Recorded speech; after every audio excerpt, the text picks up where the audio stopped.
This is Jam Nation with Jonesy and Amanda. Well, just last week, we spoke with real estate guru Ray Ellis about difficulties renters are facing in New South Wales, increases in prices, a competitive market, the uncertainty that comes with renting.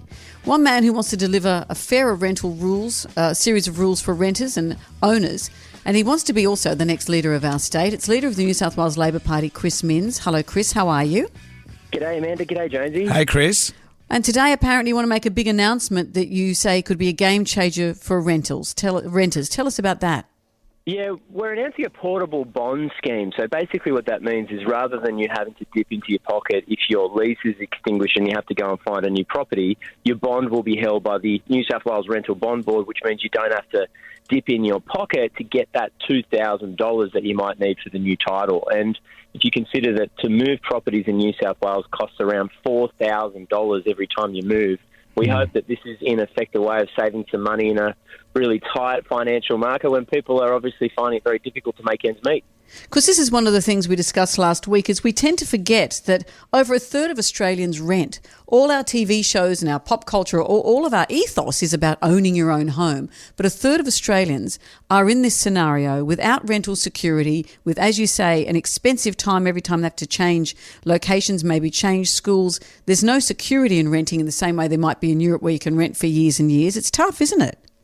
Absolutely, and the other part of it is we're going to look at ways of clarifying the rules by which a owner of a property can end a lease agreement like they've got in every single other state other than New South Wales. And yeah, Amanda, you're absolutely right. There's over 950,000 renters in this state, a growth of 17% in just the last few years, and we've got the weakest protections in the most expensive market, so we've got to make changes. And there's a lot of talk, Chris, about the pros and cons of land tax versus stamp duty.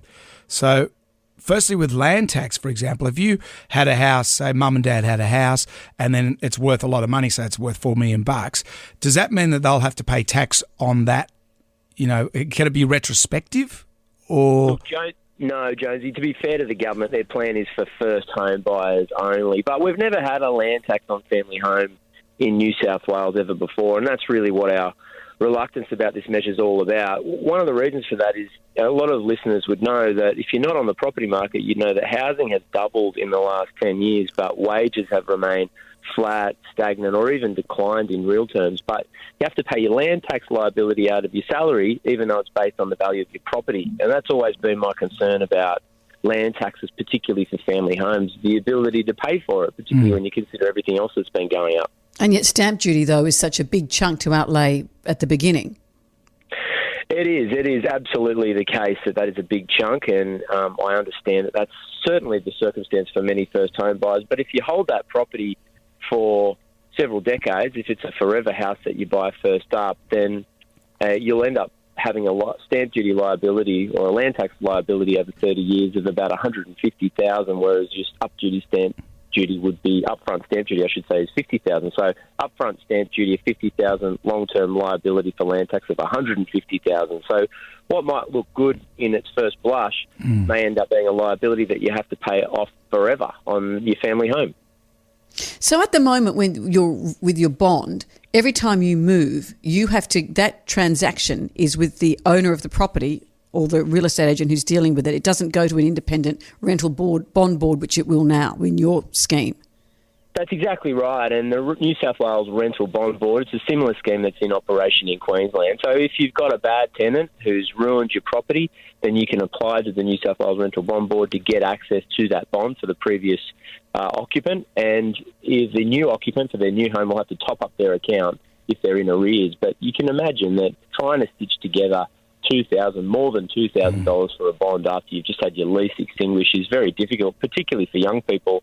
And the thing I've been constantly hearing for the last 6 months in New South Wales is that we're losing teachers, nurses, police officers, firefighters to other states. And the main reason is it's just too expensive to live and work in Sydney. So we have to make sure we're making every policy change possible to ensure that people can live and work in this great city, because if we don't make changes soon, we're going to lose all of these young people to other states. We're in a big competition with them. Yeah, I remember when I was living in Muswellbrook, I got my bond back, and this was back in the days when they gave it to you in cash, and I got it, and it was like $1,500, which was like a fortune back in 1993, and I was putting my baby son in the car, and I left the little packet of money on the roof of the Kingswood. Oh, no. And then drove all the way home, and I was just saying, at least we got that cash, and Helen goes, yeah, at least we got that cash, and then I got home, and as I got out of the car, I looked, and there it was, just still sitting on the roof of the car. Oh, you'd left the baby behind, but just you sitting had on the roof money. of the car, and I just went.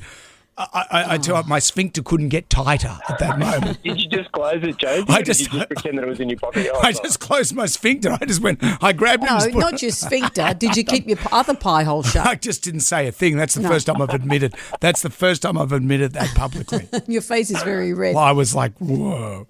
Well, Chris, it's always great to talk to you. Thank you for joining us. The Honourable Chris Minns, leader of the opposition. Thank you for joining us. Thanks, Josie. Thanks, Amanda. Thank you.